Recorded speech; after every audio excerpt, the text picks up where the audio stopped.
Okay, I know a lot of you have been waiting on this video. I've been waiting to do it too. There's so many things I wanted to go back and look at again. I was upset. But here it is. This is my analysis for the Alabama versus Texas A&M game. And to start off, I'm going to give you some overview of a few things. I'm going to jump into the analysis of the plays. But I see why Nick Saban was so upset after this game. Wow, I mean, you can tell like when something is off with him, and he's just like, ugh, I hate what happened. Me too.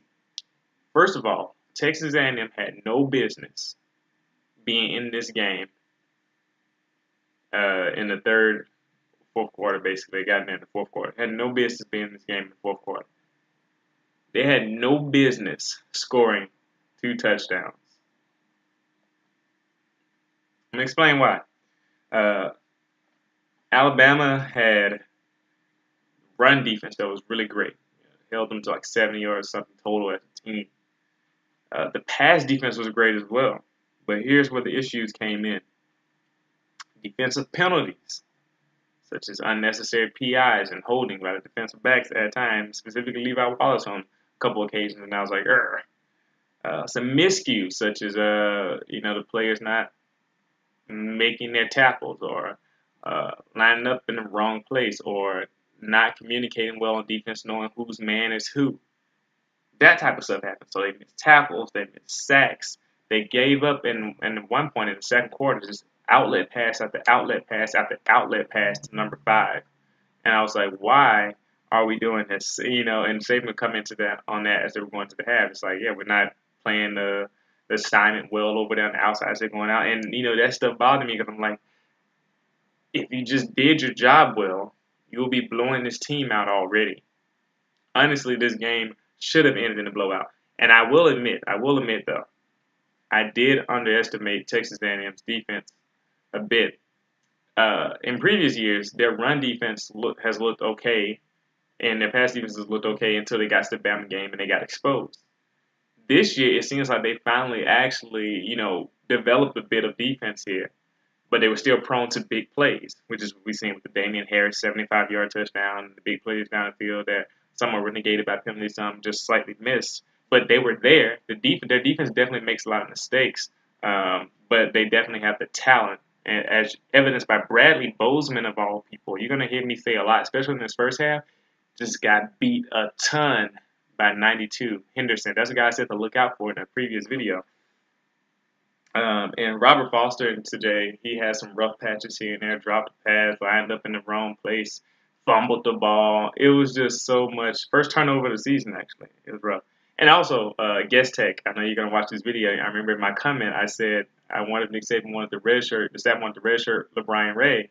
And he actually admitted it in this cover report. We did want a red shirt Ray, but, because of the injuries and whatnot, we had to get him to play. I didn't know they were actually setting him up to get some time at outside linebacker, but because of defensive line depth now, they had to put him there. So I found that really cool. Okay, enough of that. Let's just get into the actual analysis of the plays. I may go back and do the first half because this was my initial watch, whereas the second half was I had to be able to spend more time watching each play and pausing and going back. But this may be it, depending on what you guys want to see. All right, so start out. Who's on the ball? Texas A&M's on the ball to start. They got 2 short throws that go for nothing. So pass defense starting out great. Kellen Mond has to scramble on third down for a few yards. They end up having to punt the ball. 3 and out. So now Alabama's got the ball here. This is first quarter, of course. And we actually go 3 and out as well. We do 3 straight running plays, which I like. We're trying to set the tone, run the ball on, get down the field. First run is with Harris each time, actually. Gets 5 yards. So it's a good start. But the second run gets 3 yards. And the third run gets no yards, so we have to punt. So that showed that Texas A&M was not going to give up. Specifically at the 12-minute, 27-second mark. Oh, wait. Is this the same? Oh, no. Wait a minute. I'm trying to remember if this play was for Quentin Williams or was this for another. I believe this was Henderson on that last running play. Yeah, on this last running play here. So Alabama's on this 3rd and 3 here, trying to run for the first down. 12-minute, 27-second mark. Number 92 of the Texas A&M defense, this nose tackle. I really like him. This defensive tackle, he's a talented guy. He blows up Bradley Bozeman to make the play stop for no gain. And a lot of the Alabama fans, we know about Bradley Bozeman. He came in, replaced Ryan Kelly, had a solid year last year, and now he's continuing. But this game, he got worked a few times by Henderson, and you're going to hear me say that quite a bit. Now, Texas A&M's back on the ball, 11 minutes, 37-second mark. Isaiah Buggs has replaced Hand at right end, and this was something that me and Guest Tech talked about as well, but Isaiah Buggs came in to fill in a spot that Deshaun Hand vacated, and he did a great job. Guest Tech, shout out to you because you predicted that. I expected him to come in and do some good things, but I didn't know he was gonna like do this. Like he controlled the line of scrimmage, he rushed the passer well, he made so many run stops. I think he had 8 tackles. I mean, he honestly could have been a defensive player of the game with how well he played. So he replaced Hand at the right end spot. On this particular play, though, Sean Hamilton was slow to get to the running back number 5, and he gave up big yards on the run after the catch. So I noticed that about Sean Hamilton. This is maybe the 3rd or 4th time I've seen this season, maybe the 2nd time that I've highlighted it, that sometimes he'll overdiagnose a play, especially when it's a running play. I mean, when it's a passing play to his assignment, he'll overthink it a bit and say, maybe I should be at the quarterback, maybe I should wait a little bit. But in that split second, the quarterback will hit his guy on the outlet and they'll get big yards. This is like maybe, like I said, 2nd, 3rd, 4th time I've seen this happen. So that's something he has to work on. 10 minutes, 43 seconds. Isaiah Buggs absolutely smacks the running back. You know, he's good. I mean, if you go watch the play. Like I felt sorry for the running back because of the type of hit it was, and it was just for no gain. So great job getting in the backfield too. Where am I going? I don't know what I was going here. Oh, this is important. So in my last video, you remember I talked about those splits on the Texas A&M line when they're closer to the tackles, when the guards are closer to the tackles, it's pretty much going to be a running play. When the offensive line splits are all really close and the offensive linemen are all close to each other, it's a passing play. Which is why I thought Alabama was going to dominate this matchup. I mean, they pretty much telegraphed what they're going to do, and I saw it. You're going to see me at times. I predicted what their play was going to be, and not necessarily the type of play. I mean, the specific play itself, but whether it was a run and pass with accuracy, because I can tell how they were lining up. So I thought this was going to be a field day for Alabama. The wide splits gave it away. I knew this play was going to be a run, and I'm pretty sure Alabama did too. Now, at the 10-minute, 7-second mark, the pressure forces Kellen Mond to throw, and he rushed, and it was an inaccurate pass because of that. Texas A&M, they attempt a 52-yard field goal after this, and they actually make it. It was a pretty nice kick. Got to give them that. So they got the 3 points, and I was figuring, all right, so that's probably the best they do today. Oh, was I wrong? 9 minutes, 59-second mark. Damian Harris's 75-yard touchdown run. That's all I got to say. The holes available, yeah, I think this was the first play to drive. In many of the, like, it's just in the many gaps on the offensive line, he had plenty of places to choose where he wanted to run. He just chose the one that allowed him to get the 75-yard touchdown run. Look at Lester Cotton get up on the linebacker number 42 and the safety number 4. I mean, he's just pathetic. Watch how he drops the tackle with him, Damian Harris. And in his chase, his pursuit of Damian Harris, it's sad. And Damian Harris never wants to be caught from behind again. Ever since last year he had troubles like getting in the end zone, finishing these long runs. This year, he's like, you're not going to catch me. I'm going to keep running. And it's coming out. He's showing off. 9 minutes, 37 seconds. Texas A&M on the goal line here. And we stuffed the line of scrimmage. 9 minutes, 5-second mark. Isaiah Buggs played his assignment on the zone read perfectly. Kellen Mond, forced him. I see. Kellen Mond, the way he tried to do the zone keep here was like he tried to force the defense line to crash down, but it didn't work. He ends up getting no yards. Now, the 8 minutes, 25-second mark, there's another run, but Isaiah Buggs makes the tackle. And so at this point, I'm noticing Isaiah Buggs is really getting in the backfield and making a lot of tackles, and I think he really wanted to prove that, you guys didn't give me the starting spot at the beginning of the year, but I'll show you that that I didn't come here for nothing. I wasn't a 5-star prospect for nothing. I got some playing time so far, but I'm really about to show out this game, and he did. Now, oh, and then so when Texas A&M punted the ball back to Alabama, I'm sorry, this is a little choppy. It's just that I don't know. I got so much going on in my head trying to explain so much. Maybe I'll just stick to strictly what I wrote, and that'll help me be cohesive. But so when Texas A&M punts the ball back to Alabama here, Henry Ruggs gets the punt, and he keeps being so close to breaking a big punt return. He's going to get one before the end of this season. I got to predict that. And he gets loose. He's fast. And so Alabama's back on the ball. 7-minute, 37-second mark. It's a good job of Jalen Hurts dodging the pressure after the play action pass here. Nothing came of the play though. It was just a great job of him like getting aware in the pocket and moving. 7 minutes 2 seconds. It's an RPO and it only gets a couple yards here.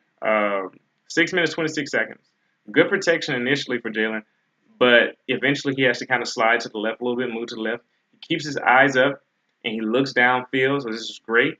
And he throws to wide open Calvin Ridley here, but the pass was inaccurate. He's a right-handed quarterback moving left, throwing the ball back toward the left side a little bit, toward right a little bit, but it's moving left. That's a really hard throw. You got to make it, but that is a hard throw. So that's something you got to work on. 6 minutes 1 second. We got someone new at right end. LeBron Ray finally came in. He's number 89 for those who are wondering who was number 89. And we also blitz, and this forces a quick throw. And it's good defense there. 5 minutes 35 seconds. Good run defense for Alabama again. Actually lost a yard on this play. 5 minutes 9 seconds. Isaiah Buggs back in. The pocket was contained as we're doing more of a contained rush because Kellen Mond, this Florida State, Texas A&M quarterback, he's a pretty talented guy, as we'll see later on. He can really move. But eventually on this play, even though the pocket was contained, he scrambles free and he gets the first down. So his legs and his ability to make some plays here kind of got him open a few times. 4 minutes 30 seconds. They try to run the ball. They get 3 yards. 4 minutes 4 seconds. I called the pass pre-play, and it was a pass because I saw the splits on the line of scrimmage. Anthony Jennings' pressure that he gets forces a rollout, forces Kellerman to roll out of the pocket. And then Mond throws it, but Minkah Fitzpatrick breaks up the play. Also, 75, the left tackle for Texas A&M, he may have been holding Isaiah Buzz. I saw him kind of like get pulled back a little bit, but they never see those things against Alabama. 3 minutes 47 seconds. Immediate push by the Alabama defensive line as they are in Kellen Mond's face. They all just get in there and just like get some pressure on him.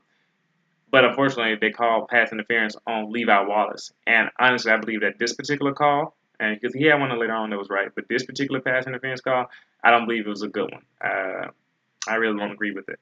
3 minutes 44 seconds. Screen pass here for Texas A&M, but Jamie Mosley beat the right tackle so well, so easily that it flushed Kellen Mond, like he just got like jittery all of a sudden, and he kind of breaks free from his tackle here and he scrambles, but Minkah Fitzpatrick hit kind of forces a fumble from him, and then Rashaan Evans recovers the fumble. So great defensive response there to that scramble for the first down. And, Texas A&M trying to gain some momentum, but kind of shut it down there. And great job. Jamie Mosley, he displayed some really good talent in his game. It's another play later on that I'm going to talk about. And, Jamie Mosley trying to get some more playing time out here. But, yeah, this is an interesting drive here. Now, at the 2 minutes 52-second mark, there's 2 tight ends for Alabama. Henderson, number 92, got really good push on Bradley Bozeman again, causing no gain to get begun on the play. 2 minutes 11-second mark. The blitz from Texas A&M forces an intentional grounding here from Jalen Hurts. But Jalen could have hit Bo Scarborough, who was to his right. But he seemed more concerned with trying to get the ball to Josh Jacobs on the screen pass. And when it wasn't there, he threw the ball into the ground. But if he had just went to the right, he could have just zipped it on out of there. But understandably, the play was a screen pass. He usually don't look to second reads on screen passes. So that's not too much of a fault. 1 minute 58 seconds. The run was stuffed. Alabama was trying to run and get stuffed. Oh, wait. I'm trying to remember here. No. Texas A&M's back on the ball because that was the third down. So 1 minute 58-second mark, Texas A&M's run gets stuffed. Then 1 minute 27-second mark to do another run, and that's stuffed. at the line of scrimmage. 50 seconds left in the first quarter. It's a great play by Keith Holcomb to set the edge on Kellen Mond and pursued him to the sideline, you know, to force, incomplete pass, and then they had to punt. And Bama, in that play, we played contain on him because he's a true freshman. He's young. We were expecting him to make a mistake. And he wanted to run. He felt the pressure, and he's like, I got to get out of here. I got to get, I see these guys kind of holding up on me. They're waiting on me to do something, so I got to move it. As a true freshman quarterback, this is one of the reasons why I expected this game to be a much larger score than I thought, because he's a true freshman. He made true freshman mistakes. It's just that Alabama made more mistakes in this game as the game wore on. He wanted to run away instead of keep his eyes down the field and make a throw, and that caused him to punt the ball. So 8 seconds left in the first quarter. Alabama's back on the ball. Both the Texas A&M's playing defensive tackles are playing 3 technique. If you don't know 3 technique, it's when your defensive tackles are lined up outside of the outside shoulder of the guards. So that means that they are over the gap between the guard and the tackle, as opposed to the gap between the center and the guard. But that leaves the middle a little bit open, and I feel like Alabama didn't really take advantage of that much today, probably because the offensive linemen were getting whipped at times, even in a three-tech formation. With that being said, on this play, I'm surprised that Bo Scarborough tried hitting the outside gap, but there was a hole there. It's just that he didn't have enough burst. Bo Scarborough needs to work on his acceleration a little bit to get through there, and he only got about a yard or two. Now, start of the second. Nice pass protection here as Jalen Hurts hits Calvin Ridley on the left side for a first down. Lester Cotton, though, was getting pushed into the backfield, so that's never a good sign. 14 minutes, 35 seconds left in the second quarter. Look at Bo Scarborough in the interior offensive line, get pushed. They're just getting pushed into the backfield. 14-minute mark. Jalen Hurts scrambles for the first down here as the blitz stunt. They did a little stunt with their blitz. Gets in just a little bit. He does a nice little juke move here and gets the first down. 13 minutes, 43 seconds. Great protection again for Jalen as Cam Sims is one-on-one on the left sideline. It was a nice throw, but it was just outside as Cam Sims catches the ball over the shoulder about a step out of bounds.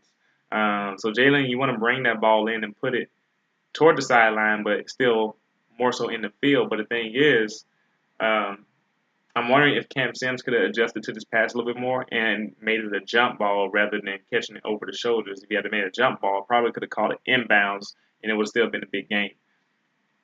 But that's something they both can do better. 13 minutes, 34 seconds. Jalen Hurts misses the slant to Cam Sims behind. He threw the ball behind, so he had a little accuracy issue to start the game a little bit. I admit that. 13 minutes, 30-second mark.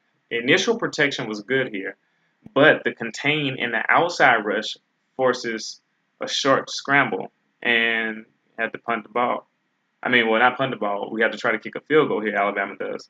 And J.K. Scott misses a 50-yard field goal, and he misses it pretty badly here. So I was like, ugh, sad. So it puts at least have 30 points, with this missed field goal. 12 minutes, 39 seconds. The Bama defensive line collapses the pocket because Texas A&M's back on the ball now, with Deron Payne and Anthony Jennings really making their presence felt on this play. Anthony Jennings knocked the right tackle straight over. Just knocked him over. Put him on his butt. It's not fair how strong these Alabama players are at times. And the thing was, I called pass pre-play again because of the way their offensive line was lined up. You can see it. You really can. 12 minutes, 34 seconds. It was a great job by LeBron Ray to hold up at the point of attack. So good job by the true freshman to do this. They only got 1 yard. 12 minutes, 4 seconds. It's a great, what am I trying to say? Oh, no, I know what it was. I called pass not this time. It was a great run. No. I'm jumping ahead of myself. But at the 12-minute, 4-second mark, I'm saying it was a great arm. You can tell that Kellen Mond has great arm talent on this play as he fits the ball in the zone here on this pass, and he gets the first down on this pass. He really fit the ball in between guys. So his guy was here, defender here, and defender here, and he threw the ball, and they were pretty close, and the ball got in there before they even touched the receiver. That takes arm strength to make that type of throw. So he is a talented guy. You see why they really like him, and he's calm, and he likes to make some decisions, but he was a true freshman. 11 minutes, 46-second mark. They try to go tempo after making that play, but it does nothing as the run is stuffed. I really noticed over the years now, the past couple years, so Alabama has responded to up-tempo, hurry up to the line of scrimmage, run the same play. They respond to that a lot better than they used to, and usually get a stop on the next play as opposed to, getting the snowball effect and getting tired and moving down the field. Isaiah Buggs on this play actually got the tackle, so he just keeps making plays. 10 minutes, 35 second marks of the second quarter. I knew it was a pass once again. Jamie Mosley got pressure fast. He got in the backfield quick. Kellen Mond makes a smart decision to just hurry up and throw his receiver number 4 in a one-on-one situation on Levi Wallace. He actually had a step or two on him, but the ball was just too far outside. It was high and it was outside, though, so it was a good throw. And without pressure, actually, it probably would have been a touchdown. So that was an example of what I meant from earlier when I said Levi Wallace's speed may get him in trouble at times, but the pressure we put on the quarterback will make it hard for him to make that throw. So that was an example of that working out in our favor. 10 minutes, 14-second mark. Ross Pierce-Baker pushed back, and Alabama's on the ball now. But Jalen Hurts hits Jerry Jeudy on a slant for a few yards. So getting the ball out quick, even though offensive linemen are getting pummeled at times. 9 minutes, 47-second mark. Bradley Bozeman blown backwards again on a zone run right. 34, Damian Harris has to go around it to get the first down. So it's good that he got the first down because no other linemen were beating that guy, but Bradley Bozeman got whipped on this play. 9 minutes, 22 seconds. It was a nice hole open up on the right side for Alabama, but Damian Harris just gets tripped up after a few. So he could have had more yards in this play, but he got tripped up. Next play, Alabama takes a shot to Devonta Smith down the left sideline. It was a great throw upfield by Jalen, but the cornerback, the guy I told you to watch out for with the long arms in the last video, Renfrom, number 29, he makes a play by hitting Devonta Smith's arms and causing, him not to be able to catch the ball. And honestly, this same guy, number 29, Renfro, he ruined 2 long touchdown passes for Jalen Hurts today. This one, that was going to be a really nice play and probably going to be a touchdown. Or at least, I don't know if it's going to be a touchdown, but that was going to be a big play. The other one later on in the game, I'm going to talk about the one to Ruggs. Was it Ruggs, actually? It was Robert Foster. That was going to be a touchdown, too, and he ended up getting pass interference. So he ruined what could have been a great statistical day for Jalen. So, I'm kind of mad at Renfro because of that, but, he had to play well for his team, so I can't fault him. But, yeah, he hit Devonta Smith's arm. He really timed that well. He's a talented – this cornerback, this guy, I like him. He's only going to get better as long as he takes the coaching well. Renfro, remember that name, number 29 for Texas A&M. 8 minutes, 57 seconds. Jalen Hurts scrambles for a big gain on this play. But then on the next play, he takes a sack because he's a little jittery in the pocket. I think mainly because he's seen the success that he can have running. And sometimes with Jalen, if he knows that he can have success running, he'll want to run more instead of waiting. And he can be impatient on that sometimes. So that is something he could work on. But without a doubt, he has stayed in the pocket and watched down the field. And even while scrambling, looked down the field for the most part of this whole season. So that is something to keep your mind on. 8-minute mark of the second quarter. Let's see. Oh, yeah, Bo Scarborough ran through 3 tackles for 4 yards on this play. It was only a 4-yard game, but the quality of the run that he had, it shows you why, we need Bo Scarborough when running in between the tackles. 7 minutes, 25 seconds. Great protection here as Jalen Hurts hits Calvin Ridley on an out route. It was a great route. Like a really, really, really good route by Calvin Ridley. When he runs routes, man, he makes people look foolish.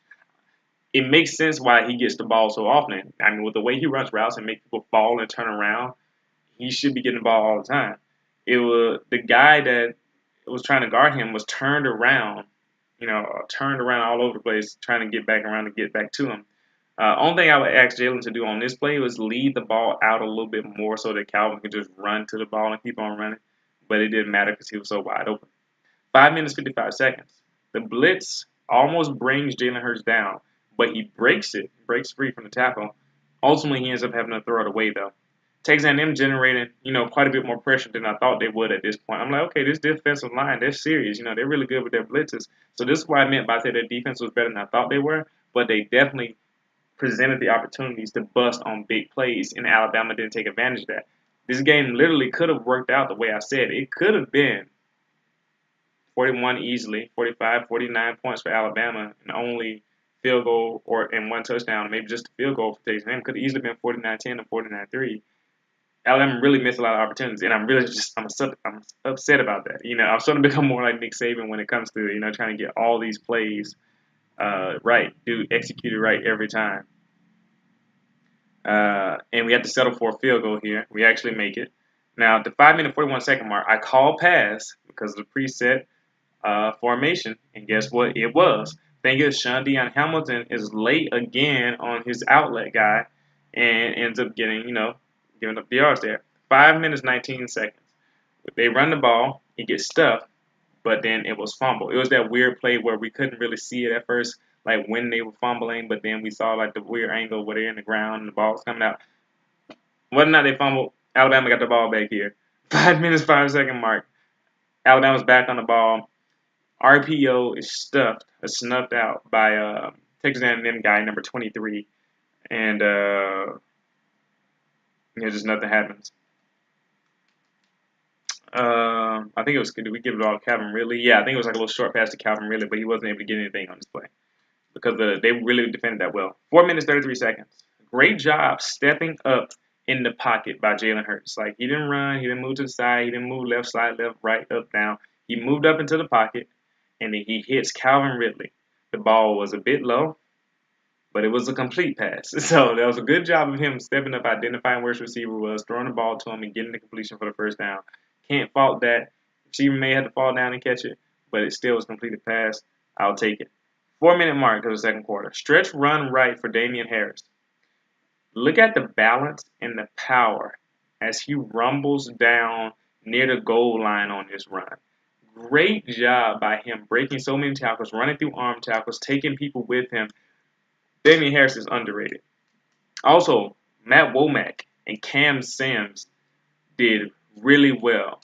On their blocks. Matt Womack blocked his guy down to the right. Cam Sims blocked his guy over there in the slot.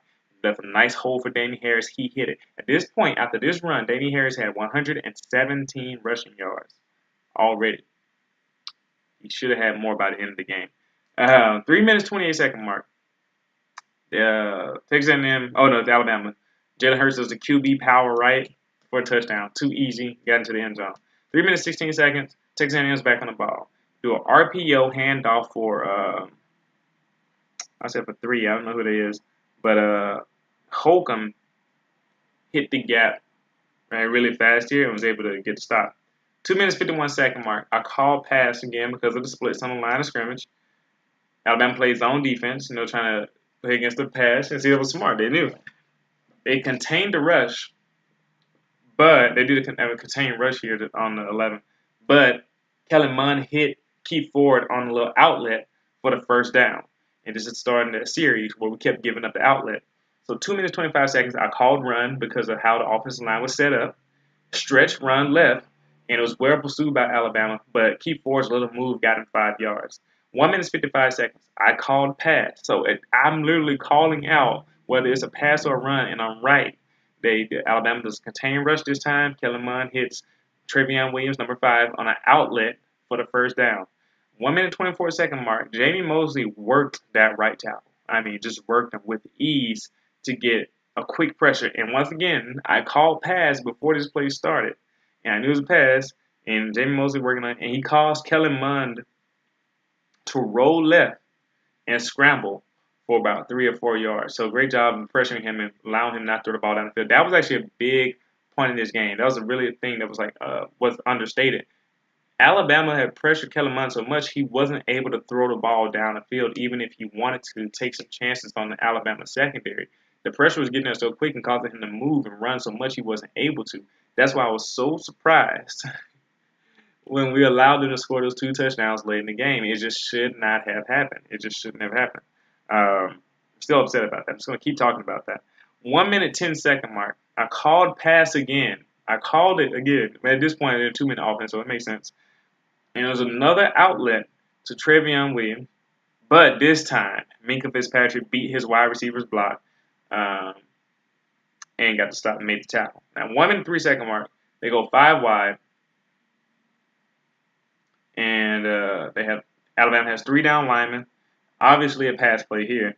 The pocket was pushed into Kellerman's face with 3 down linemen, but he hits Christian Kirk on a slant route for about 8 yards. It's 4th and 2. So they go for it on the 4th and 2 here.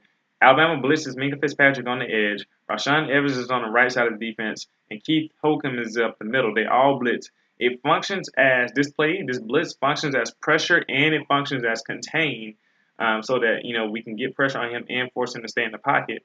Isaiah Buggs pushes the left guard into Kellerman's face, and Anthony Jennings and Rashaan Evans disengage their blockers to corral Kellerman when he tries to scramble away, and that gets the 4th down stop. That was a really well defended play. They defended against Kellerman's scramble ability and his passing, trying to get past the 1st down marker. Great job on defense there. That's a play that they should go review. Keep that in mind. 25-second mark in the 2nd quarter. Jalen Hurts tries, so we try to get the ball and score a little bit before half. Doesn't work out. Jalen Hurts tries to hit Calvin Ridley on a curl route, but inaccuracy here shows up as he put the ball into the ground. Calvin Ridley had no chance to catch the ball. The ball just hit the ground. He threw it to the right place. It was heading toward the outside, so the defender couldn't jump it on the inside and return it for a touchdown, but the ball went into the ground. So that was just a mechanic breakdown, I guess. The protection was good. He just missed. 22 seconds left. Texas A&M leaves a massive hole up the middle, so Jalen Hurts takes it off for the 1st down, as he usually does. 15 seconds left. Matt Womack was being beaten on the edge, so Jalen Hurts stepped up, but he seemed shaken up. At this point, he's trying to run. He's used to run. Like I said, once he starts running sometimes, he wants to keep running. He seemed like he was like, I want to keep running. He tried running, but they spied him, and they actually, what am I trying to say? They got to stop here. Now, 8 seconds left for the 2nd quarter. Lester Cotton was beat immediately because of his poor hand usage. He was trying to pass protect, and the guy just went right around him, and it was sad. It was really sad, Lester. You got to work on that. Jalen Hurts steps up, and he has to scramble to the line of scrimmage because there was another spy here. So they spied Jalen Hurts, and so he gets nothing. Nothing they can do now. So halftime. Now we're going to the 3rd quarter. So start of the 3rd quarter here. Alabama's got the ball. We start with this weird offensive line formation where Hale Hingis is at left tackle. Jonah Williams is at tight end to the right of Matt Womack, so extra tackle in there. Irv Smith is an H-back. And so it's like that's that New England influence again. But number 88, Kiki, the Texas A&M defensive lineman, he blew up Lester Cotton again. But luckily, the QB power left evaded that blow up, and he was able to get a few yards. But Texas A&M set the edge over there. Irv Smith was able to set the edge and allow Jalen Hurts to get 6 yards on this play. So a whole lot of nothing for that new formation, but 6 yards is nice. 14 minutes, 54 seconds. So he did a stretch run left, but it was nullified by good pursuit from A&M. So good job by them. 14 minutes, 16-second march of the 3rd quarter. We did trips to the right. Good pass protection here as Jalen Hurts hits Calvin Ridley wide open on a slant route for the 1st down and more. He got a lot of yards on this play. I say a slant route, but it really wasn't a slant. It was more like an out and in. It was a really well-designed route combination. So Calvin Ridley was kind of in a slot. He had 2 receivers near him. Calvin Ridley did something like this. While the 2 receivers went on deeper routes, Calvin Ridley started out going toward the outside, and then he cut back in like this, going toward the middle of the field. Wide open, of course. 1st down, a whole bunch of yards. And also on that play, we did that weird, there's a new play. 13 minutes, 50-second mark. That weird offensive line formation shows up again, the same one from the first play of this half. Did a stretch run right this time. But Lester Cotton was blown up. You get it. Again, Lester Cotton had a rough day at this point. And the Texas A&M linebackers and safety, they set the edge really well and ended up being a loss for yards. And this is the play where Calvin really got hurt. He was trying to block. His leg got hit, and it looked weird the way it bent up. And I was like, ugh. I thought it was more serious. But it turns out he's going to be okay. He'll probably be back soon. But not in this game, but he'll be back in terms of upcoming games. But, yeah, if Lester Cotton hadn't got blown up, the run could have went closer up to the middle instead of trying to be into the outside. But that's something he's got to work on. Stop getting beat. But great job by Texas A&M defense overall on this play. 13 minutes, 20-second mark. Do the swing pass to Bo Scarborough, thrown well by Jalen Hurts, of course, gets good yardage. It's an accurate throw that allows Bo Scarborough to run up the field. 12 minutes, 42-second mark. Nice hole opened up here, but to the left. But the linebacker number 25 got Bo Scarborough's legs wrapped up before he can get the first down. That put us in a 4th-and-1 situation. Now, at the 12-minute mark, we got nice blocks here for the first down run with Bo Scarborough. Ross Piercebaker got a really nice push as he pushed Texas A&M guy number 40 left to make the hole, and Jonah Williams came by and blocked his guy into the hole too and did not allow penetration and actually, took him to the ground, I think, on this play. So great job. 11 minutes, 42-second mark. Well blocked pull left on the run here as Jalen Hurts is on the keeper. But number 19 stayed disciplined and forced Jalen Hurts wide, and he only got a couple yards. So great job on the defense there. John Chavis had them ready. They obviously knew what they were supposed to do. They didn't execute it well every time, but they knew what they were supposed to do. 11 minutes, 42-second mark. Wait, I already did that play. 11 minutes, 10-second mark. Great pass protection here as Jalen Hurts hits Henry Ruggs on a little pivot route on the outside for the touchdown. Great job here on Jalen Hurts. I mean, the announcer talked about this a little bit, but I'm going to talk about it too. On this play, Jalen Hurts looks to the left first. So he's reading both sides of the field. A lot of people say he doesn't know how to read both sides of the field. You're lying. He knows how to use his eyes. He looks to the left first and moves the defense to the left. All the defenders start swaying to the left. Then he comes back to the right and throws it to Henry Ruggs. Now, I'll be honest, the throw could have been better. It was a good throw because it got to the receiver got to catch it. But it should have been more to the outside. But the completion was a safe one. He wasn't trying to overthrow it, trying to make the perfect throw. Henry Ruggs had to turn his body to catch it. But because of what Jalen Hurts did with his eyes, nobody was flowing to the right. Henry Ruggs had time to do that and catch the ball and run into the end zone for a touchdown. So that is just like the little nuances that people miss when it comes to playing quarterback. Also, on this very same play, there was an even more risky throw that Jalen Hurts could have made. Robert Foster was beating his guy on the right sideline on a fade route. He could have thrown a back shoulder fade to Robert Foster on the right sideline because he was open. He was open by a step, and that would have been a touchdown as well. It was definitely a more risky throw. Wouldn't have been a guaranteed touchdown, obviously, but yeah. So he had options. We were beating their defensive backs. Their defense wasn't playing lights out. That's what I was saying. This is why I'm saying that Alabama should have scored more points. The opportunities were there. They just didn't execute it well. Offensive line struggling, and Jalen had a little inaccuracy issues at times. But stuff like this shows you why. So I think at this point, I believe the score is now 24-3. I think this is when Alabama went up 24-3. And this should have been when we took control of the game. But let's see what happens as we go on from here. Now, the 10-minute, 54-second mark. Great job by Isaiah Buggs of stacking left tackle number 75. He just had trouble today. Left tackle number 75 at Texas A&M, he did not have fun watching the film of this game as they try to move left to stop the run here. Now, the 10 minutes, 25-second mark.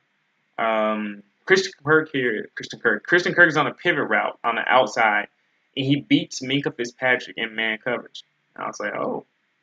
And he gets the first down on this play. And so you usually don't see Minkah Fitzpatrick getting beat in coverage. Minkah Fitzpatrick was playing a little bit too far off. Now, keep that in mind for a play later. You'll see what I'm talking about. So he beats Minkah Fitzpatrick for the first down. Now, 10 minutes, 6-second mark. Raekwon Davis just kind of stonewalls the right guard, number 70, to get a run stop. The right guard just didn't have no chance against this man-child destroying him. 9 minutes, 39 seconds. Well-blocked run as the center gets Sean Deion Hamilton. So the thing about Sean Deion is that he's a bit short. But because of that, he's not the biggest linebacker. If the center or offensive lineman gets their hands on him, he can be easily moved out of play at times. And so when he's usually at his best when he's the aggressor and he's getting into the backfield. So on this play, he actually got blocked, and Rashaan Evans got blocked on the edge. Because of this, the running back was able to get through there. Rashaan Evans was able to get like a hand on him. But then Tony Brown comes up to try to make the tackle. I said he missed the tackle, but he didn't really miss it. He just gave a really bad hit, and it didn't stop the running back. And he was able to run forward and get even more yards. So he allowed to get him 5 more yards after that and almost get it. Well, he actually did get the first down. and allowed Travion Williams to get the first down. So it was a bad hit by Tony Brown, and I believe this was the play he got hurt. So I think him trying to hit the guy hard instead of wrapping up and taking him down caused him to get hurt somehow. Because I didn't see him anymore after this. And he's dealing with the little thing. I think he'll be back soon. It won't take too long for him to become uninjured. But Shaheem Carter had to play now because of Tony Brown's injury. And Shaheem Carter's inexperience actually led to one of the bigger plays that led to one of Texas A&M's touchdown later on. But we'll get there when we get there. Just because Tony Brown didn't want to make a good hit. So that's something they got to work on. 9 minutes, 19 seconds. Isaiah Buggs again. How many times have I said his name today? No sirens interrupt every video. Isaiah Buggs again has the summer 75 beat to stop the run after 1 yard. I mean, just he repeatedly kept making plays on the run. 8 minutes, 49 second mark. They do a contained rush here and great coverage downfield for Alabama. It leads to a throwaway as the pocket collapses. So this is the thing that's so great about this Alabama defensive line, this Alabama defense. A lot of people say this Alabama defensive line can't pass rush technically like the last team could. That's fine. They don't have to. Like I said, they can control the line of scrimmage and win with power, which is what this defensive line does, which is what I like. On this play, like I said, on the 8 minute, 49 second mark, we did a contained rush and played coverage.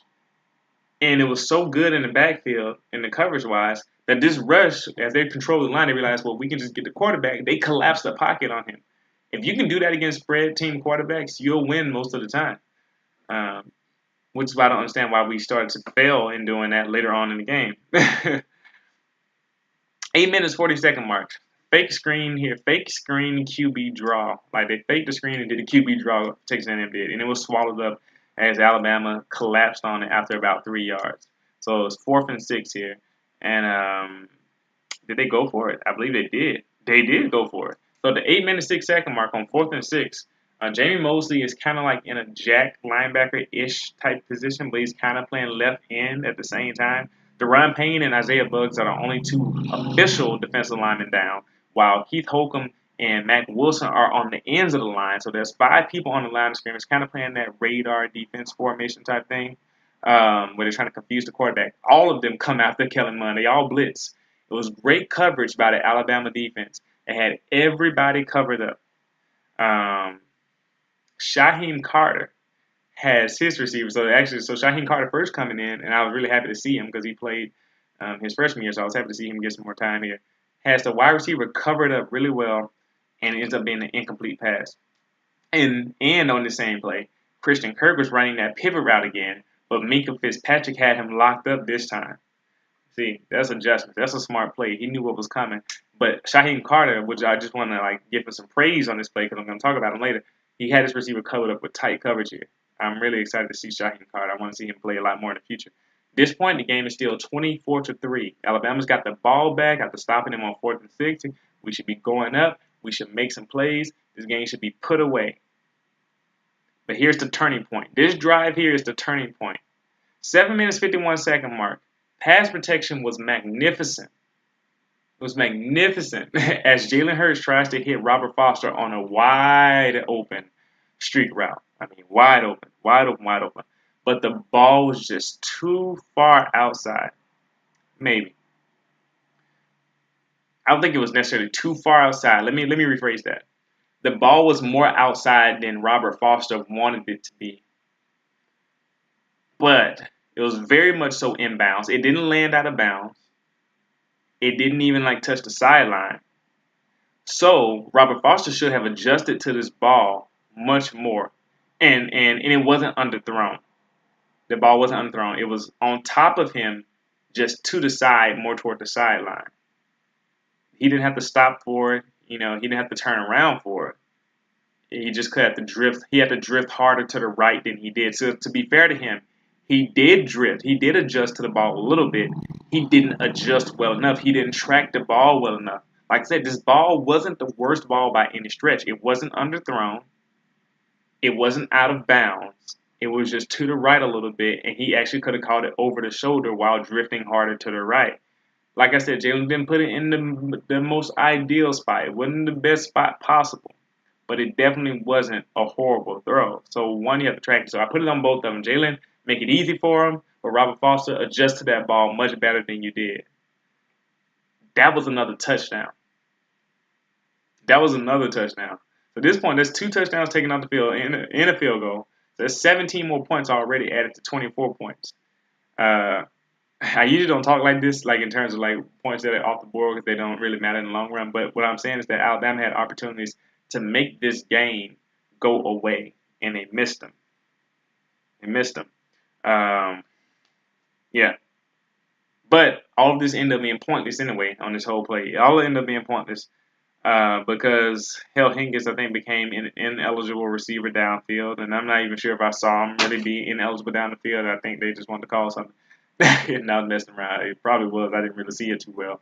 But it would have been pointless anyway. But either way, they still got to make that play, whether it's an official play or not. 7 minutes, 46-second mark. Matt Womack didn't hold his block on number 46 long enough. And because of that, number 46 filled a massive hole to stop Damian Harris. The hole was big. This was going to be another big run for Damian Harris. But because Matt Womack didn't hold his block long enough, 46 was able to fill that hole and get a short stop on him. Otherwise, it would have been a nice-sized game.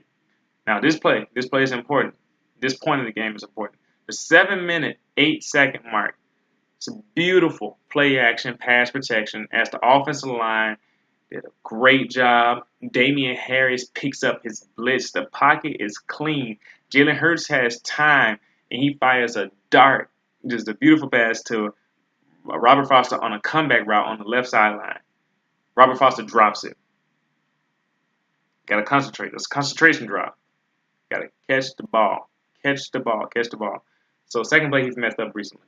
But also, the announcers didn't even talk about this because I saw it. I saw it in slow motion. On this play, the refs missed the pass interference on Jerry Jeudy. Not Jerry Jeudy. Not Jerry Jeudy. What I'm talking about. On Henry Ruggs. The reason why I thought Jerry Jeudy because the defender was number 4. The defensive back was number 4. He was holding Henry Ruggs after Henry Ruggs' route. The route that Henry Ruggs ran beat the defensive back pretty good. As he started like kind of fake to the outside and cut inside, the defender held onto his torso a little bit and kind of I saw his body get pulled. And he's beat. It's a post route basically, and he's beat on it and he kind of holds him a little bit, and then they missed the call there. So and Henry Ruggs was wide open. He was wide open even after that hold a little bit. He was wide open because the defender fell down. The number 4 after he pulled him fell down, but Jalen Hurts had already thrown the ball because Robert Foster was so wide open, and he dropped the ball. So, Robert Foster dropped the ball. There was a missed pass interference, and it could have been a touchdown if Jalen had saw Henry Ruggs late, but it's too late. 6 minutes, 57 seconds. A screen pass to Robert Foster. This possession was just really bad for Robert Foster. It was just a bad possession. On this play, to be fair to Robert, it was well defended. It was well defended as that cornerback, number 29, Renfrom, I told you to keep your eye on him. He actually strips Robert Foster as he's trying to run up the field. And Texas A&M actually pursued this ball really well. They had defenders already there by the time Foster took a step. So it wasn't really going to get anywhere. It could have possibly if he made somebody miss. But Renfro actually stripped him out.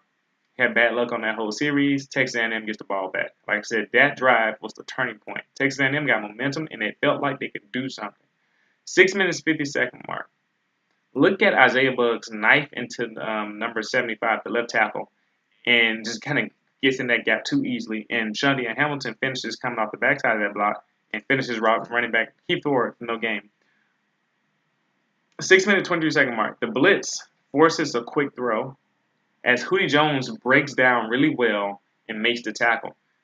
He actually tries to strip the ball carrier on that play as well. So great job by Hootie Jones coming up. When I say break down, that means when you get your feet set to stop so that you can make a good tackle. He did a great job here. He's a well-coached guy, obviously. 5 minutes, 49 seconds. Shyheim Carter, I think, is at field cornerback. And at this point, I was like, why is Shyheim Carter at field cornerback and not Levi Wallace? They didn't really explain that. Levi Wallace came back later on, like a few plays later, maybe on the next series, but they never really explained why he was out. I wanted to get hurt or something for a little bit. But Shyheim Carter, like he was at left cornerback. Minka Fitzpatrick's at the star position. He's blitzing. Rashawn Evans and Shundy and Hamilton are blitzing as well. We were listening to some blitzes. The pocket collapses, and Raekwon Davis actually gets the sack on Kellen Mond. Nice play. Ronnie Harrison had good coverage on Christian Kirk. There's 2 times in this game where I noticed Ronnie Harrison in coverage, and he's covering like a cornerback. I'm like, man, Ronnie Harrison is really showing out this year, really showing out in this game. The guy's improving his draft stock daily. 4 minutes, 49 seconds. Definitely, I know it's for real at this time. Definitely Shaheem Carter at left cornerback. And I'm like, where's Levi Wallace? So the blitz from the linebackers again pushes the pocket. But this is where Shaheem Carter's inexperience comes in. This is why I talked about earlier. This is why I wanted to praise him earlier so I can talk about this with a little harshness. Number 4, I think the receiver's name is Ratley, beats Shaheem Carter across the middle, wide open for a big gain. And the announcer saw it better than I did. They said it was a mix-up in coverage. I think maybe it was one of those pattern matching concepts, and Shaheem Carter didn't read it well, I guess, and the wide receiver got the best of him. Wide open across the middle of the field, gets down to near the goal line. So, unfortunate. 2 minutes, 34 seconds. So that's one of those big plays that comes from miscues. Man, I said miscues and penalties and missed tackles and whatnot that cause troubles. This is one of those miscues. 2 minutes, 34 seconds. Great job by Sean Deanna Hamilton to meet Keith Ford in the hole on 3rd down here on this play. So we got 2 run stops in a row before that. They tried to run the ball. They could not run the ball. If you look at them on the goal line here and they're trying to run the ball, they couldn't. So now it's 4th and goal. 1 minute, 55 seconds. Rashaan Evans is on the edge. He discards the right tackle. And Isaiah Buggs has the left tackle locked up to seal his edge. So 32 then engages the running back after discarding. When I say discard, I mean he literally just threw the right tackle to the side so he can get to Kellen Mond. So after he does that, the running back tries to block him. So he engages him. So this forces Kellen Mond to go backwards. But then Raekwon Davis disengages the right guard to pursue Kellen Mond wide to the right sideline. And this forces Kellen Mond back inside again, but he comes inside so that he can spin out of it and make Raekwon Davis fall. If this sounds like something that's made up, that's because it looked like something that was made up. It was absolutely crazy how this play unfolded. I don't know how he managed to evade all of this pressure and basically escape a sack 3 times. Because after he spins out of this to make Raekwon Davis miss, Rashaan Evans pursues him wide to the right sideline again and almost brings him down as he dives at his legs. But Kellen Mond slings a beautiful, I say, a Roethlisberger-esque type pass, the one he threw to Santonio Holmes in the Super Bowl against the who did they even play that year? I don't even remember now. The game's so long ago. Who was it that year, actually, now that I think about it? The Arizona Cardinals, where Santonio Holmes made that stretching catch with his toes down on the edge of the right side of the end zone. As a matter of fact, this is on the same side of the end zone to Christian Kirk, and he catches it. It's like backyard football, Johnny Manziel type play. And I was like, to be honest, it was a beautiful play. It was Manziel-like, and there's nothing Alabama's defense could do about it. Nothing you can do about that type of play. If your quarterback can make that type of play, I mean, you got to give him a touchdown at that point. But like I said, he escaped. So we're going to go through this. He escaped the sack from Rashaan Evans, first of all, the first pressure. Then he escaped Raekwon Davis' sack. And then he escaped Rashaan Evans' last sack attempt. On the same play. All this pressure. He had no business. and Isaiah Buggs was pursuing him from the backside. He had no business to run this touchdown. And he was able to get it anyway. So it's 24-10. I'm like, all right, they got lucky. Touchdown. Great play by them. We can run away with it now. No. But at this point, I think they noticed Calvin Ridley was definitely not 100%, and he couldn't come back in the game. So 1 minute, 39 second mark. Starboard runs here. Nice run by Bo Scarborough to get a few yards. Josh Jacobs was in a slot here on this play to do a sweep fake to throw the defense off. 1 minute, 10 second mark. Nice swing pass to Bo Scarborough for the first down. 27 second mark. It's a bad decision by Jalen Hurts. This actually was a bad one. So, out of all the stuff I said before, this is probably the one that was like, for sure, this was a bad decision. He had great protection as A&M was not rushing him to get a sack or anything. If he wanted to, he could have hit Hale Hingis on a drag route across the middle that would have been a first down. But instead, he was sacked trying to run. This is one of those issues where when they when people criticize Jalen, they say, he tries to run too much. On this particular play, he lived up to that criticism. He didn't have to try to run here. I think the hole initially did open up, but then it closed immediately because they were playing contain rush, and he should have known that. And Higgins was coming open on drag route, so that was on him. That was on him. He should have done that. Now, start of the fourth quarter here. Alabama still got the ball. Pass again. Protection was good for Jalen Hurts. He had time to throw downfield, but A&M played great coverage, so he tried to hit Cam Sims on a corner route. But Texas A&M had displayed defense extremely well with great coverage. They had a cornerback underneath the receiver, Cam Sims, and they had a safety over the top of Cam Sims, so it was nowhere for the ball to go right on top of Cam Sims without it being in danger of interception.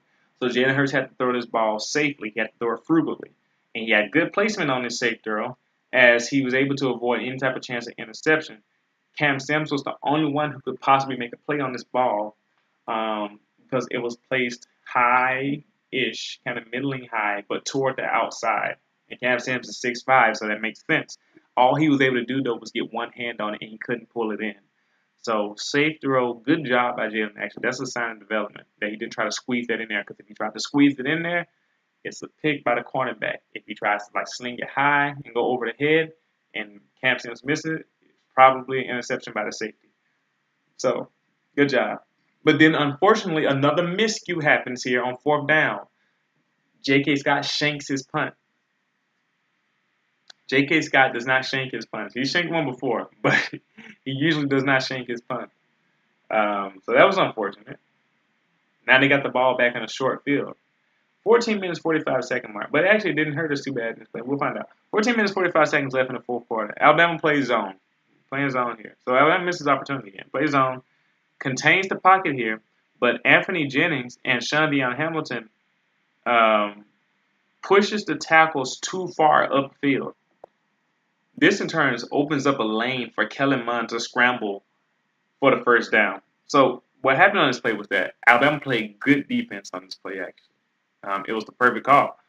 So the pocket's contained, but Anthony Jennings and Shawnee Hamilton rushed up the field too much. And that gets the tackles up the field, and that leaves holes on the side where the tackles were. So Kellen Mond, all he had to do is now step up and run. He gets the first down. So that's unfortunate there, that their contain turned into a rush that wasn't effective.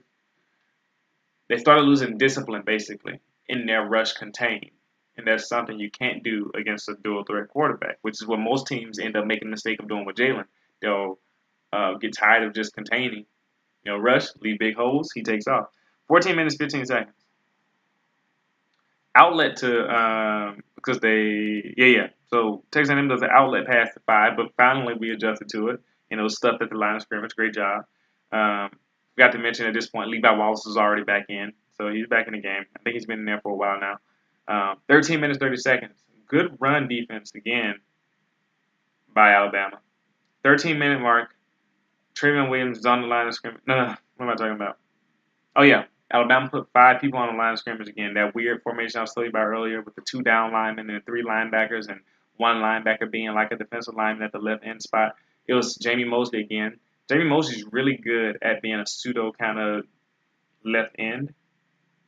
All of them blitz. Minka Fitzpatrick's in press man coverage on Christian Kirk. Covered him up completely. So after getting beat by Christian Kirk that one time, he's covering him up. Incomplete pass. But, oh man, this is where the mistakes and the penalties and the miscues. Isaiah Buggs, probably the worst play he made all day, gets a hands to the face penalty. And that was on a 4th down stop. So Alabama had a chance to stop them at 24-10, and they wouldn't have had the ball anymore. So get there. 12 minutes, 36 second mark. The blitz gets no pressure here as Kellen Mond tries to hit number 4 Radley on one-on-one coverage on Anthony Avery. But you know that you're not going to beat Anthony Avery over the top. He runs too fast. Great coverage. Incomplete. 12 minutes, 31 seconds. 5 wide formation by Texas A&M. It's combated by man coverage from Alabama. Alabama went ballsy here and did man coverage one-on-one. 11, they're bold on that play. 11 minutes, 55 seconds. Blitz from Rashawn Evans gets immediate pressure, forcing Kellen Mond outside. There's man coverage as Minka Fitzpatrick covers up the receiver number 14 in the slot. And he slips underneath. Minka Fitzpatrick saved his drive, stopped it from being more. They probably would have made this game a field goal game if they had got this touchdown. But luckily, Minka Fitzpatrick gets the interception here. He slips underneath the route so that Kellen Mond didn't see him probably, as Minka was on top of the route at first, and that's why Kellen Mond threw this pass. But Minka Fitzpatrick slipped underneath it as they were coming across the field, and it was too late as Kellen Mond was releasing the ball because he felt the pressure, and he jumps the ball and gets the interception. Great play by Minka Fitzpatrick. Great job, great awareness, knowing that you had safety over the top to help you if you didn't get it, and he went for it and got the pick. 11 minutes, 45 seconds. Problem is now Alabama's on the goal line. And the first play on the goal line is poorly blocked as the defensive tackles hit Damien Harris almost immediately in the backfield. Almost got us a safety on this play. That's just how badly blocked it was. 11 minutes, 15-second mark. Damien Harris can only get a couple yards. 10 minutes, 35-second marks. Jalen Hurts, just look at his calm face. Even though nothing really happened on this play, look how calm his face was as he just scans the field, sees the blitz from the slot coming, but it's picked up by Damien Harris. Unfortunately, Bradley Bozeman was bullied by Kiki, number 88 again, got it to Jalen's throwing lane, ends up batting the ball. Thing was, I hope Jalen was trying to hit Hale Hinkins on this dig route because this dig route was coming wide open on this play. He was coming open as soon as Jalen Hurts started throwing the ball. I hope Jalen wasn't throwing the ball at Henry Ruggs, who was like double covered on this play. And because he was facing that direction when he was throwing the ball, and I'm like, I hope he wasn't about to throw in double coverage. I think what he was about to do, based on the way it goes, I think he was going to throw that ball high, and out bounds, basically, past the line of scrimmage, so that it could be basically a safe throwaway, not an intentional grounding. But it would have been nice if he had seen Hale Hinkins because that was a first down play. So that was a missed opportunity there. And then we had to punt the ball from the goal line, which was the block punt. So we got a block punt, which led to a safety. They ended up getting a safety anyway. So now it was 24-10. So we had to punt the ball back to them. And I was so angry because this game was so close. It was on its way to being a blowout. But because of mistakes, miscues, and penalties, and missed opportunities, this game is now two-possession game. 10 minutes, 10 seconds left in the fourth quarter. Quinnen Williams makes his appearance here. Blew by the right guard, number 70, for an easy sack. This outside shoulder, he's got almost playing like three-tech almost. Outside shoulder power rush move that he put on 70 was just a magnificent thing. Just kind of bulled right by him, bull rushed him, just on the outside shoulder though. 9 minutes, 39 seconds. A contained rush here as Kellen Mond tries to hit his receiver number 2, Osborne. This is a guy he played with in high school. And one-on-one coverage with Ronnie Harrison. This is what I liked about Ronnie Harrison, that coverage he does. Great coverage, like he was a cornerback on this play. He was playing man-to-man coverage, running step for step, turned around, stuck his hands up in the air, and batted the ball. He played that play better than Marlon Humphrey ever played in his whole career at Alabama. Just messing around, but no, Marlon Humphrey did have trouble turning around. But so it was great to see Ronnie Harrison play like a cornerback on this play. 9 minutes, 29 seconds. Go look at that. Isaiah Buggs makes the left guard look silly. But he trips up kind of lunging at Kellen Mond trying to make the sack before he could get the sack. So the problem was he fell, and he almost had the sack. He would have had it. And Raekwon Davis actually gets in the way. So Kellen Mond has to, gets in the way in a good way. Makes it look bad for Kellen Mond. He gets in the way of Kellen Mond, so he has to throw on the run to number 4, Ratley, who was covered by Levi Wallace. And it was a bad throw, actually. And they called pass interference. He actually did it this time. Because he unnecessarily put his hands on the wide receiver's arm so that he can attack the ball. It's like that play where the cornerbacks are behind the receiver and they kind of do this to brace themselves. And then they jump out and smack the ball down.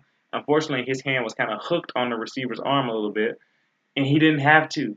He really did not have to. It wouldn't have been a catch anyway because the ball was outside of the receiver's grip. So it was unfortunate to see this pass interference. But it was great coverage, too. He was sticky. He was right on him. He wasn't beat. So I hate when cornerbacks do that.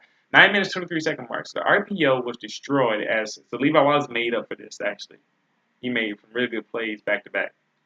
9 minutes, 23-second marks. The RPO was destroyed as Levi Wallace on a cornerback blitz gets Kellen Mond. So we saw the zone read RPO thing coming, so we sent the blitz. Great job, Jeremy Pruitt.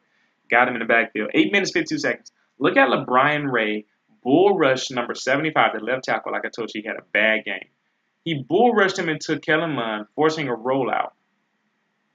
And then LeBron Ray saw him on the rollout, pursued him still, and was able to sack him. And Kellen Mond, under this pressure, I don't know if he really missed him or he just didn't want to throw it, but it was a guy near the sideline who was a bit open. But the DB, Alabama DB, was on top of it. He was playing zone, so he could have jumped the ball if Kellen Mond was going to throw the ball off his back foot, which he most probably would have because LeBron Ray was coming his way and he would have to throw the ball like this. And it probably would have been a pick. So probably a good decision by him not to throw that ball. But yeah, great job by LeBron Ray, the true freshman, the one who was almost going to be a redshirt. 3rd and 26 now after that sack. 7 minutes, 44 seconds. Levi Wallace with the cleanup tackle here. So like I said, he got the cleanup tackle. Like the running back kind of was being stopped by the 2 linebackers, broke through a little bit, was falling. Levi Wallace made sure he didn't get any more yards. 4th down. Like I said, he made up for that penalty. Texas A&M punch. So I'm like, figure, okay, 24-12, we made him punt. We can run the clock, put the game away. And for the most part, we did that. But then we let them score on the drive after this. But I'll get there when I get there. 6 minutes, 49-second mark. Texas A&M stuffs out run play. 6 minutes, 20-second mark. Play action pass has amazing protection as Jalen Hurts waits and he hits Jerry Jeudy on a crossing route for the first down. Good play, good patience, good throw. 5 minutes, 50-second mark. Nice cutback right on the run designed to go left for Damian Harris. He ends up getting about 3 to 4 yards. 5 minutes was this 5-second mark. Big hole on the right side of the offensive line. Looked like Bo Scarborough was going to get good yards, but somebody got a hand on him and stopped him short. So just these little opportunities almost made to get big yards. 4 minutes, 23 seconds. 4 minutes, 23 seconds. Good power run for the first down by Bo Scarborough. As he gets a great lead block by the Bradley Bozeman and Jonah Williams. Bradley Bozeman pushes his guy right, and then Jonah Williams blocks his guy, like / pancakes him basically into the ground. And we get a first down. 4-minute mark. Another just body blow. A body blow type run with Bo Scarborough gets 2 yards. Then, we just run the clock. 3 minutes, 20-second mark. Play action pass with beautiful pass protection here as Jalen Hurts lets Robert Foster work on number 29, Renfrom. Remember, I told you I was going to talk about him later. Here it is. Down the field. Jalen puts it right on the money. I'm imagining. That's why my eyes are closed. I'm imagining this play right now. It was beautiful. It was a great work of art. Puts the ball right on the money. I'm watching it happen right before my eyes with the perfect ball. It was up the field and in the basket. He was going to catch the ball over the shoulder in his hands.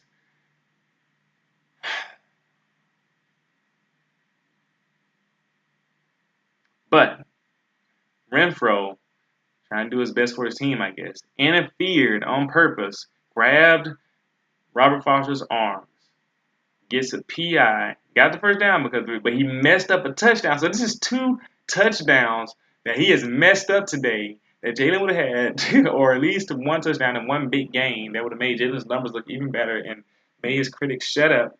But he just can't catch a break because plays like this, and that was unfortunate. 3 minutes, 7-second mark. Mack, number 5, the defensive tackle for Texas A&M. He didn't actually make as much an impact today as I thought he would. Number 92, though. That guy can play. Blows up Lester Cotton. So Lester Cotton, once again, getting blown up. I keep telling you, stop getting blown up on a run right. But Bo Scarborough goes around it. So running backs know how to adjust to the alignment getting blown into the backfield, apparently, to get about 4 yards. 2 minutes, 31-second mark. Great job by Bo Scarborough to bounce outside of the right tackle to pick up more yards. Good job. 2 minutes, 21 seconds. Texas A&M played the zone option extremely well. They plugged up the middle, and they pursued Jalen Hurts wide to get the stop. The defenders moving in toward the middle of the line of scrimmage on this play caused Jalen Hurts to pull the ball out from Scarborough because he saw him crash down, and he tried to run. But the thing is, they just played good defense all in all the phases, so they caught him on the edge too. So we had to settle for a field goal. Papanasis makes the field goal from 44 yards. It's now 27-12. And I'm thinking, all right, let's just get out of here. You know, it wasn't how I expected it to be, but good job of responding to the adversity that came. But no, no, no, no. Texas A&M just has to make things interesting and make it look even closer than it was. So they get the ball back. It's 2 minutes, 3 seconds left. Continue rush from Alabama as Anthony Jennings still, even though on this contain rush, he bullies the right tackle, just pushes him all the way into Kellen Mond, and it causes a throwaway. And this is on a contain rush. Like I said, this defensive line can control with power. 1 minute 57-second mark. Alabama's playing deeper coverage here. Only rushes 3 people, but Kellen Mond finds this guy on a nice little curl route for 9 yards. 1 minute 22-second marks. Texas A&M, number 2, Osborne does a great job of jumping up in the air to catch this curl route. I mean, I couldn't take anything from him, and there's no way to defend that play. So nice first down catch. 55 seconds left. Kellen Mond somehow stayed upright and did not fumble after Jamie Mosley, I told you I was going to mention him again from earlier, beat the right tackle with the swipe. When he swiped the arms down so easily, swiped it down while still moving, and gave like an all-pro DeMarcus Ware type pass rusher move where he did some bend. He got some really nice bend, went underneath the right tackle, and had a direct path to the QB. And I don't know how Kellen Mond was able to evade this, but Jamie Mosley put a hand out to kind of bring him down and to like strip the ball. But Kellen Mond was strong enough to fight through that arm. And the thing was, Jamie Mosley wasn't able to continue rushing because LeBron Ray, being so strong and being a true freshman, you know, just rushing up the field. He's pushing both the left tackle and the left guard up the field. And that push up the field disrupted Jamie Mosley's tackle because they were actually knocking into, I think they ended up knocking the left guard push Brian Ray, which ended up disrupting Jamie Mosley because it hit him, knocked him off his tackle of Kellen Mond, which allowed Kellen Mond to, and then this is a crazy play. This happened. This type of stuff that happened in this game is upsetting. It ruined Jamie Mosley's sack. It allowed Kellen Mond to roll right, and as he's rolling right, he lofts a perfect pass over 2 cornerbacks, Levi Wallace and somebody else, and under one safety, who was Hootie Jones, right into the wide receiver's hands. It was an unbelievable throw on the run. I don't know how many times you can make that play out of 10. It's like, I don't know. If it's underthrown, it's a batted ball or it's an interception. If it's overthrown, it's either incomplete or an interception.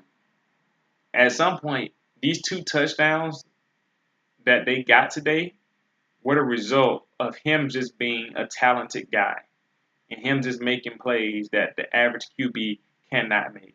A couple plays later, they get the zone option for the touchdown, you know, with Kellen Mond running the end. But the game's over at that point. They just made the score look closer than what it was. Ended up keeping the PAT. Final score ended up being 27-19, which is what I hated. This game had opportunities to be a blowout. Alabama did not capitalize on all they needed to, and that's upsetting. But like I said, this is something they can learn from. They play run defense well. The pass defense was great. They just got to make sure as the game goes on, continue rushing well, and don't miss the opportunities to sack and tackle the quarterback. You know, 2 pass interference plays. You know, the outlet passes they gave up at times in this game. It's just stuff they got to fix. Wide receiver Robert Foster, you got to get over those rough patches. Think about the next play. Don't think about your drops. Don't think about your miscue, lining up in the wrong place, all that good stuff. Jalen, early in the game, not so much at the end of the game, the passing inaccuracy on some of those throws, just got to get that together. But he also showed that he can throw it really well. And unfortunately, his 2 best passes of the day ended up being, one, knocked down or being disrupted because the cornerback disrupted his receiver, and the second one being negated because the cornerback intentionally took a penalty that would have been a long touchdown for Jalen to Robert Foster. And I really want to see Robert Foster get a long touchdown. He's a really talented guy. This guy needs to have like 10 touchdowns this season, all running down the field for big gains. I mean, he's just that talented. So this game doesn't worry me. This game doesn't tell me that Auburn or Georgia is going to beat Alabama or anything like that. I don't expect Alabama to play this bad again. And it's funny because I said this bad. This bad is probably some other team's best, or like they're good. But Alabama winning like this is bad. I know they can play better than this. Bradley Bozeman shouldn't get blown up. Lester Cotton has to stop getting blown up. You know, young defensive backs have to play the right move. And when they get healthy, Shanahan comes back, it won't be as many mistakes and miscues. So, yeah, that's how the score ended up being 27-9. But that's just the way it goes sometimes in football. You can't predict everything that happens. That's why I love college football. You never know when you'll be surprised. So let me know what you all think. Let me know if you thought, actually, you know what, Alabama's not as good as I thought they were. This is what you're thinking, and you're like, maybe I don't think they win the SEC. Tell us why. Put it in the comments. I want to respond. I want to talk to you. Let me know what some of your favorite plays of the game. Let me know some things you thought I missed. Let's talk about, Texas A&M. Do you all think Texas A&M's defense is really that good? I mean, like I said, they actually play a lot better than I thought. They're better defense than I thought, but they still give up big plays, or at least they have the potential to give up big plays. What do you all think about that? What do you think about this true freshman quarterback, Kellen Mond? I really like this kid. He's talented. I didn't like what he did in this game, but in the future, he's going to have Texas A&M looking pretty good on offense as long as they can protect him and those receivers step up. Their receivers didn't make a lot of plays in the game. When people think Texas A&M, they usually think receivers. This year, Texas A&M was like running game, true freshman quarterback, keep the ball safe. That won't work against Alabama, as we can see. It's just they just having to make some crazy plays down the stretch, and Alabama made mistakes. So, what do you guys think about Kellen Mond? Do you think Kevin Sumlin should keep his job? Um, and it's been kind of weird. A coach who keeps going to bowl games and 8 to 9 wins a season. That's something you got to think about. Unfortunately, these days, that's what ADs and athletic directors, what they do. You're not beating Alabama every year and winning national championships. Completely unrealistic. I mean, I don't even agree with LSU firing Les Miles, but this is coming to a soapbox now. But what do you think about that? Just all those things. Whatever you want to talk about regarding Texas A&M or Alabama or some of these young players. I was happy to see Shaheem Carter. What did you guys think about his performance? The running game was inconsistent at times, but he also still has some big yards. Damian Harris finished with only about 30 more yards or something toward the end of the game, which upset me a little bit because he should have got the ball a few more times. But Nick Saban talked about that a little bit. They don't want to overwork him. But in this game, he could have got a few more carries. Could have got a few more.